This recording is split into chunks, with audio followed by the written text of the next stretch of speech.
Hey there, story lovers. Welcome to the Storytelling Podcast, your cozy corner for captivating tales.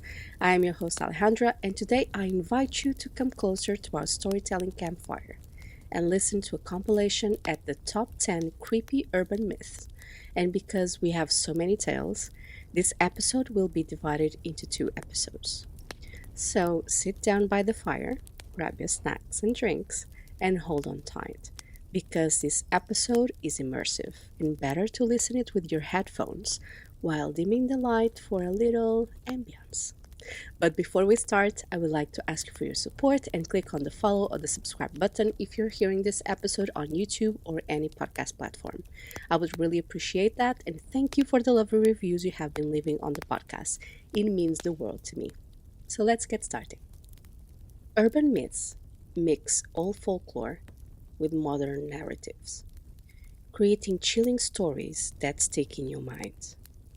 Some are absurd, others downright terrifying, but they all reflect our fears and sometimes our hopes. I decided to pick up on 10 creepy urban legends, but mind you, isn't just about scary stories. It's also about the warnings and weird wisdom hidden in these tales. Haunted Places and Cautionary Tales offers us a fascinating look at how people think and what they worry about. Each legend comes with its own twists and local flavor, making you wonder what's really out there. These stories aren't just for a good scare. They often hit a nerve that runs deep, echoing fears and experiences passed down over time. They reflect our deepest anxieties and values, which is probably why they keep coming back in one form or another. It's this blend of curiosity and fear that keeps people hooked, actually. Best of all is that familiar setting, the everyday characters that make these legends feel real.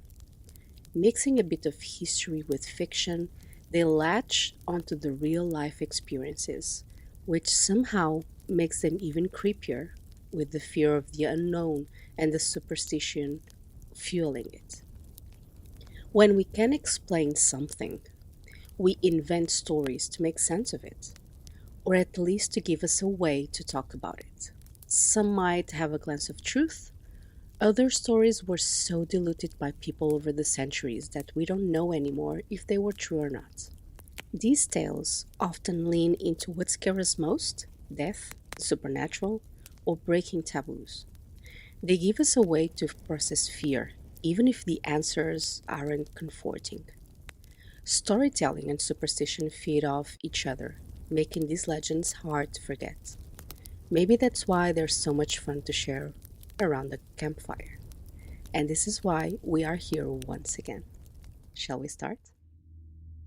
We're starting with Bloody Mary and the haunted mirror ritual. I don't know about you, but I did try it once. And in a different kind of house. I will have just several episodes about this house. The Bloody Mary legend centers on a spooky ritual that supposedly summons a vengeful spirit. This story that I'm going to tell is about three girls that decided to mess with something that shouldn't be done in a slumber party. Our story begins not in a grand ancient castle, but in a mundane suburban bathroom with a flickering fluorescent light. It was a Friday night, the kind where the air was thick with a scent of popcorn and this nervous energy of teen girls. Chloe, Maya, and Sarah, the 16-year-olds old, were brimming this potential bravado and fear that they had gathered for their annual sleepover. And the main event, as always, was the summoning. "Are you sure you want to do this?" Sarah whispered, her voice barely audible above the hum of the bathroom fan. Her eyes, wide and dark, darted towards the mirror, a large, ornate rectangle that usually reflected a perfectly normal, if slightly messy, bathroom. Tonight, it felt like a portal. Chloe, the self proclaimed leader, puffed out her chest. Don't be such a chicken, Sarah. We do it every year. Nothing ever happens. Yet, even as she spoke, a tremor ran down through her. This year, something felt different. The air was colder, the silence was heavier.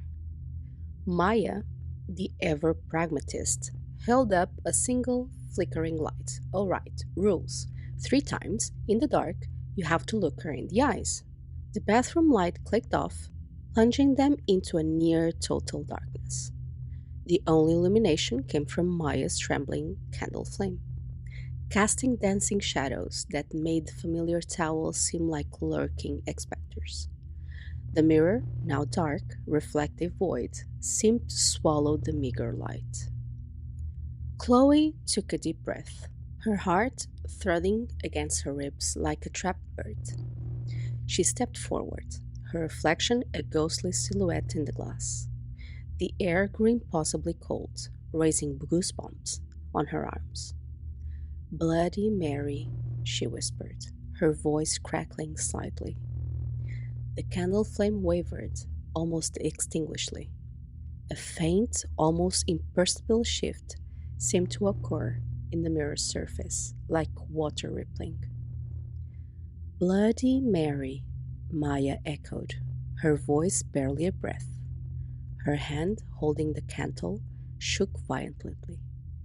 The shadows around them seemed to deepen, to coalesce in the indistinct shapes. Sarah, tears welling in her eyes, squeezed her eyes shut. Bloody Mary, she whispered, her voice choked with terror. And then it happened. Not a scream, not a ghoulish apparition, but something far more insidious. A whisper, cold as grave dust, seemed to slither from the mirror. It was a voice, ancient and sorrowful, murmuring a name that wasn't theirs, a name that spoke of betrayal and a broken heart. The girls felt a collective chill, a profound sense of despair washing them over. The reflection in the mirror, for a fleeting moment, seemed to twist, not in a monstrous face, but into one of profound, agonizing grief, its eyes burning with an unquenchable sorrow. The candle sputtered and died, plunging the room into absolute darkness. The girls screamed. A unified cry of pure and fear stumbled backward, fumbling for the light switch. When the light flooded the room, the mirror was just a mirror again, reflecting 3 pale, trembling faces. Nothing was physically harmed, no scratches, no broken glass, but the silence that followed was heavy with a new understanding. They hadn't just played a game, they had just touched something ancient, something sorrowful, a spirit still trapped on its own reflection. From that night on, the legend of Bloody Mary wasn't just a story. It was a memory etched into their very bones, a chilling reminder that some mirrors reflects more than an image. These girls and their chilling encounter, they said never again, and then never spoke about it again. But while we are at the fire, if someone sits down on your side, they might be wondering or simply lost in trying to get back to reality. Our next story is about the vanishing hitchhiker. The vanishing hitchhiker is one of those stories that just won't die. It usually features a ghostly passenger who disappears without a trace, leaving the driver shaken and confused. Our story unfolds on a stretch of Old Route 7, a road notorious for its sharp curves and dense whispering woods. It was a night when the moon played hide and seek behind bruised clouds, and the rain, softly drizzled at first, began to intensify. Mark, a weary traveling salesman, was pushing his old sedan through the gloom, eager to reach out the next town and having a warm bed. Suddenly, in the beam of his headlights, a figure materialized by the roadside.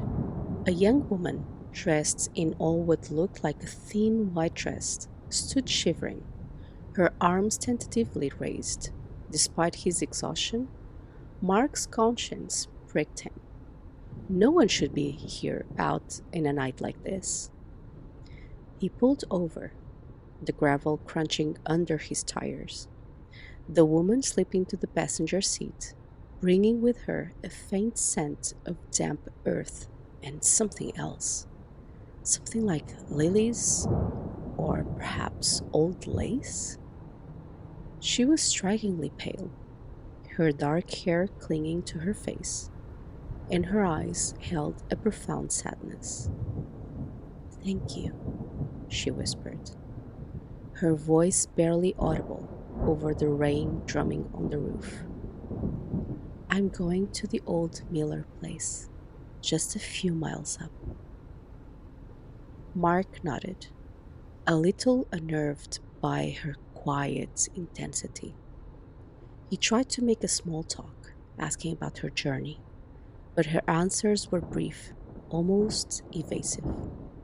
She spoke about the dance, a party, and a late night walk, but her words felt hollow, disconnected. The air inside the car grew noticeably colder despite the heater blasting.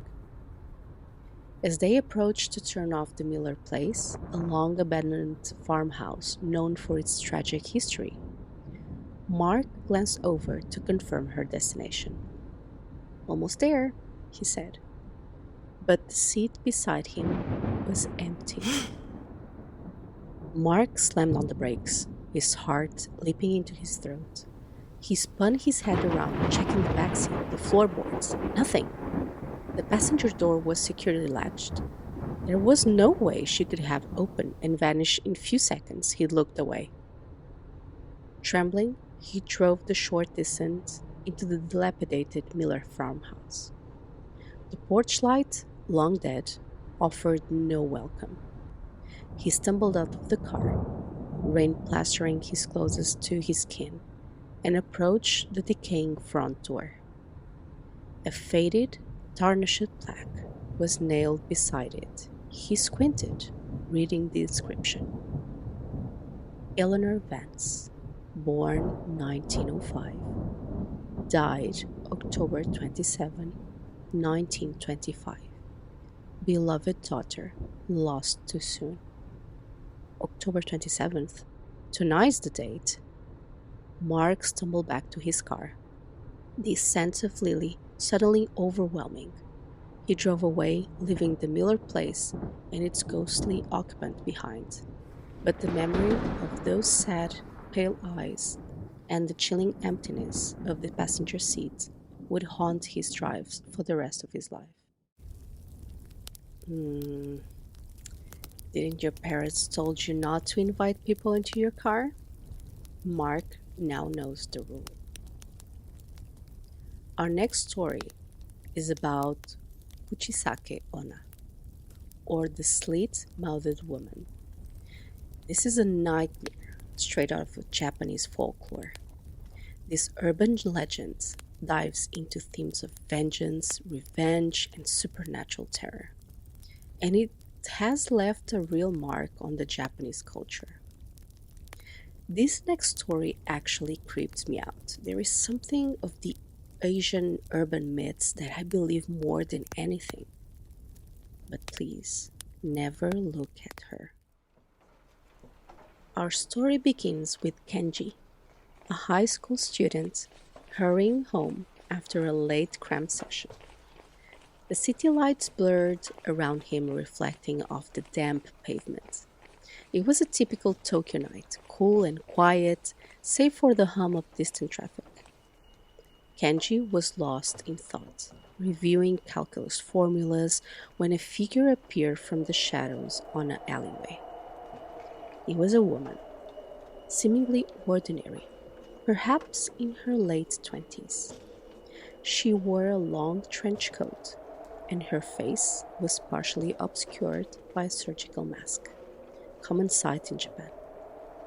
She stood still, directly into his path. Kenji, polite by nature, tried to step around her, offering her a small bow, but she didn't move. Instead, her head tilted slightly, and her voice, though muffled by the mask, was surprisingly clear, almost melodic. "Am I pretty?" she asked. Kenji paused, a flicker of unease stirring within him. It was a strange question from a stranger in the dead of the night. He hesitated then, wanting to be polite and avoid trouble. He replied, "Yes, you are." A faint smile seemed to form beneath the mask. Then, with a slow, deliberate movement, she reached up and pulled the mask down. Kenji's breath caught in his throat. What he saw made his blood run cold from ear to ear. Her mouth was grotesquely slit, a permanent, terrifying grin carved into her face, revealing teeth that were too long and too sharp. Her eyes, previously hidden in shadow, now gleamed with an unnerving intensity. The melodic voice, now chillingly clear through the horrific gash, repeated the question, but with a terrifying addition. "Am I pretty now?" Time seemed to freeze.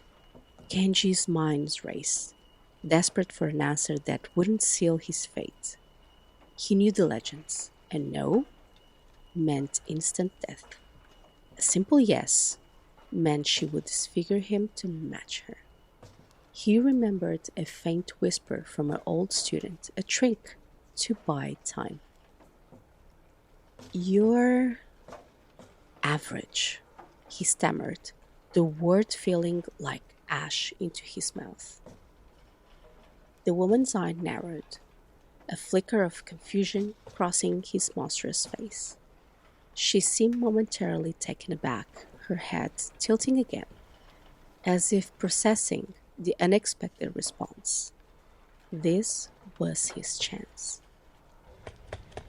Kenji didn't wait. He turned and ran, sprinting down the street faster than he ever had in his life, not daring to look back. He ran until his lungs burned, and the city lights seemed to spin around him until he was sure he was safe. He never saw her again. But every time he saw someone wearing a surgical mask, every time he walked alone at night, a cold dread would grip him. He would remember the melodic voice, the horrific smile, and the chilling question that almost claimed him. The legend of Kuchisake Onna wasn't just a story anymore. It was a nightmare that walked the streets, waiting for the unwary to ask if she was pretty. Your words and actions can follow you and haunt you, so keep that in mind. But talking about women in the urban myths, there is someone that it's worldwide known, and maybe people find her the epitome of scary. But what about if she is misunderstood? La Llorona, or the Weeping Woman, haunts the nightmares of kids and adults alike. Her story is especially big in Latin America, where she's both a warning to children and is the staple of scary storytelling. Our story takes us to a small, quiet town nestled beside the winding Rio Grande. It was a stifling summer night, the kind where the air hangs heavy and still, broken only by the chirping of crickets. Miguel, a young man of 17, had snuck out of his house, drawn by the promise of a clandestine meeting with his friends down by the riverbank. He knew his grandmother's warning about the river after dark, about the duende and the spiritus, but tonight, adventure called louder than caution. He walked along the dusty path, the river a dark shimmering ribbon in the moonlight. A cool breeze, unexpected for the season, swept through the cottonwood trees, rustling their leaves like hushed whispers. Then he heard it, a sound that wasn't the wind, nor the crickets, nor the gently current of the river. It was a cry, faint at first, then growing clearer, cutting through the night with an unbearable sorrow. It was the sound of a woman weeping, a deep, guttural lament, filled with an anguish so profound it seemed to tear at the very fabric of the air. Miguel froze. Every story his abuela has ever told him about La Llorona, the woman who drowned her children in a fit of despair and now roamed the waterways, forever searching for them, flooded his mind. He told himself it was just a wind or an animal, but his heart hammered against his ribs like a frantic drum. The weeping grew closer, seeming to drift from the river itself. It was a sound that promised eternal grief, a sound that spoke of a mother's unending regret.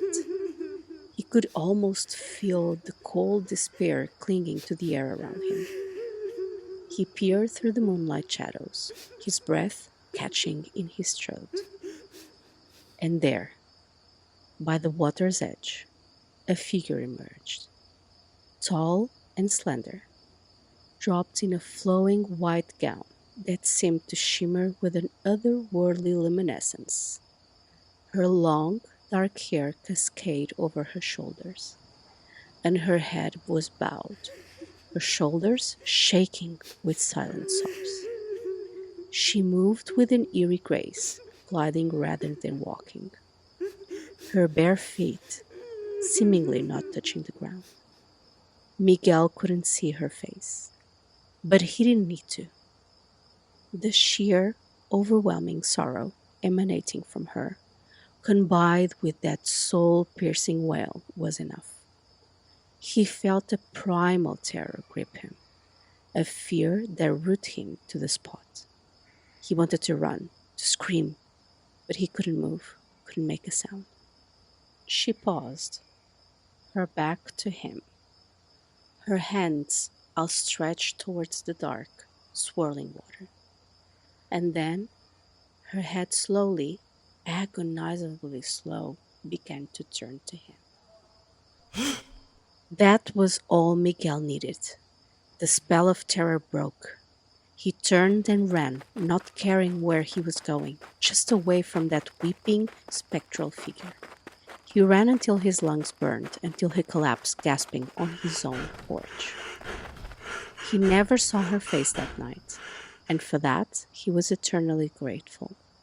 But the sound of her cry, that desolate, searching wail, was etched in his memory forever. From that night on, Miguel understood his grandmother's warnings.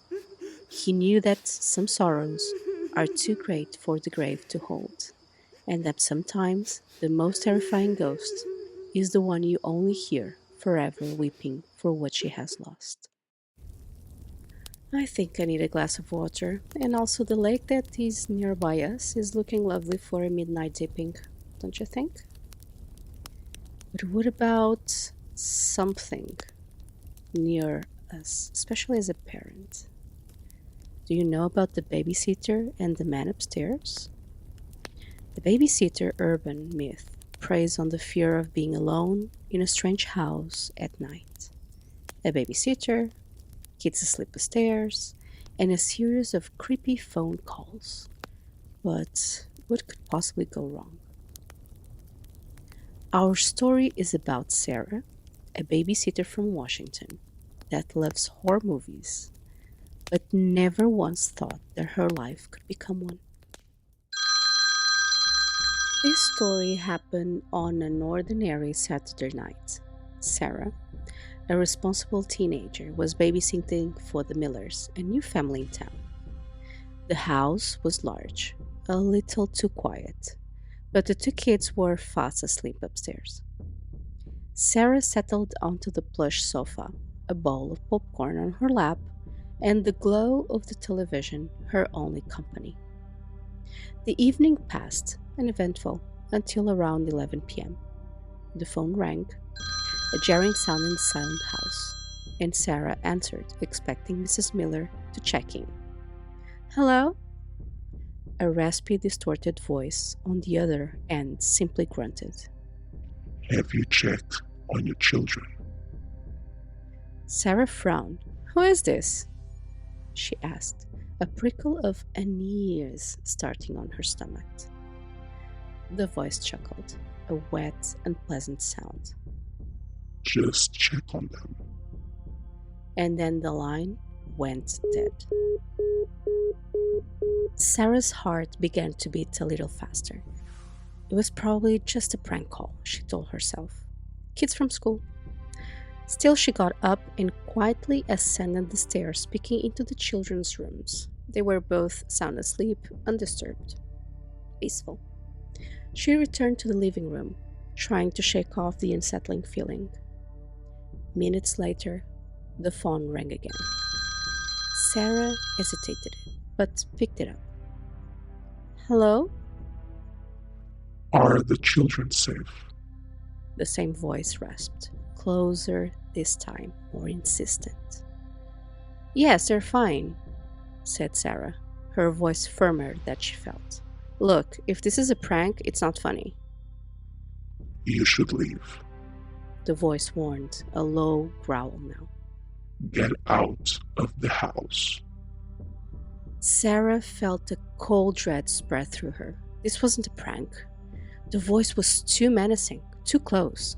She slammed the phone down and immediately called the police, her fingers trembling as she dialed. 911, what's your emergency? There's someone calling me, threatening me. I'm a babysitter and they're telling me to leave the house. Sarah blurted out, her voice high with panic. The dispatcher tried to calm her. Ma'am, can you trace the call? Do you know where it's coming from? Sarah glanced at the old rotary phone, then back on the dark hallway leading to upstairs. No. Wait, can you trace it from your end? A pause. Then the dispatcher's voice, now urgent, almost a shout. Get out of the house now! We've traced the call! It's coming from inside the house, from the upstairs extension! Sarah didn't even hang up. She dropped the phone, the receiver clattering against the floor, and bolted. She didn't look upstairs. She didn't grab her bag. She didn't even think about the children. Pure, primal fear propelled her out of the front door into the cold night air and down the street, screaming for help. The police arrived minutes later, finding the house silent and the front door ajar. The children were safe, still asleep in their beds, but the upstairs phone dangling from its receiver, swaying slightly in the sudden draft. The Miller later confirmed they had no man upstairs living with them, no relatives, no one. The legend of the babysitter and the man upstairs serves as a terrifying reminder that sometimes the call is coming from inside the house, and true horror can be found when you least expect it. And to finalize this first episode night by the fire, I couldn't end up without talking about the Latin America's legend number one that has terrified farmers and sparked countless investigations. Of course, we're talking about Chupacabra, or the goat sucker. Our story takes us to a small, isolated ranch in rural Puerto Rico, where the nights are long and the stars hang like diamonds in the velvet sky. Mateo, a hardworking rancher, prided himself on his small herd of goats, and their bleating was a familiar comfort in the quiet evenings. He'd heard of whispers, of course, the local tales of something strange, something that drained the life of livestock, leaving behind only puncture marks. He dismissed them as superstition, the fears of simple folk. One sweltering night, Mateo was awoken by a commotion from his goat pen. A frantic bleating, louder and more desperate than usual, following by the series of terrified whimpers. His heart pounded. That wasn't the sound of a stray dog. He grabbed his old lantern and his trusty machete, rushing out into the humid darkness. The air was thick with the scent of fear and something else, something acrid, like sulfur or stale blood. As he approached the pen, the sounds abruptly ceased. An unnatural silence fell over the ranch, broken only by the frantic thumping of his own heart. He swung the lantern's beam across the enclosure. The gate was intact, no sign of forced entry, but then he saw it. One of his prize nanny goats lay on its side, utterly still. Its eyes were wide, frozen in a look of pure terror. There was no blood, no struggle evident on the ground, but on its neck, two small, precise puncture marks, like those of a vampire. The goat's body felt strangely cold, and its skin was shriveled, and all of the fluid has been meticulously drained. Mateo stumbled back, the lantern shaking in his hands. This was no ordinary predator. This was what the old timers spoke of. This was El Chupacabra. He spent the rest of the night huddled in his house, listening to the sounds of the night. Every rustle of leaves, every distant hoof, every distant hoot of an owl, sending shivers down his spine. He tried to tell himself it was a coyote, a wild dog. But the image of that lifeless, trained goat and the strange, clean wounds haunted him. The next night he set a vigil. He sat on his porch, rifle across his lap, eyes scanning on the darkness. Around the same time, just past midnight, he heard it again. A faint, almost imperceptible rustling in the brush, just beside the goat pen. He raised his rifle, straining his eyes. Then, a flicker of moment. Something low to the ground, moving with an unnatural, jerky speed. It was small, no bigger than a medium-sized dog, but its movements were too fluid, too silent. It seemed to shimmer in the moonlight, its skin rough and scaly, its eyes two pinpricks of glowing red locked onto him, and from its mouth two sharp, glistening fangs protruded. Mateo didn't hesitate. He fired. The creature let out a high-pitched, unearthly yelp, a sound that was both animal and something far more alien, and then it vanished in the darkness as quickly as it appeared. He searched for hours, but found no trace, no blood, nothing but the lingering, acrid smell. Mateo never saw El Chupacabra again, but he knew it was real. He knew the fear it instilled, the mystery it embodied. The legend of El Chupacabra wasn't just a story whispered in the fields. It was a terrifying reality, a cryptid of the night, forever lurking in the shadows, a chilling reminder that some creatures defied explanation and hunt in ways we can barely comprehend. Did you like all the tales around the campfire? Shall we meet next week and get the part 2? If you can make it alive from here, or if you aren't scared of listening. And this was today's episode, guys. I hope you liked it, and comment below and share your thoughts. It's always nice to hear from you guys. I promise that I have other episodes ready for you here weekly at the Storytelling Podcast, and next week will be the part 2 of this creepy urban legends. Thank you for listening, and please remember that if you like to send your stories or special topics to be shared in the next episodes, please send it to thestorytellingpodcast80 at gmail.com, or follow me on social media at the Storytelling Podcast Official. But before you go, if you haven't done that already, I would love for you to click on the follow or the subscribe button, and see you on the next episode.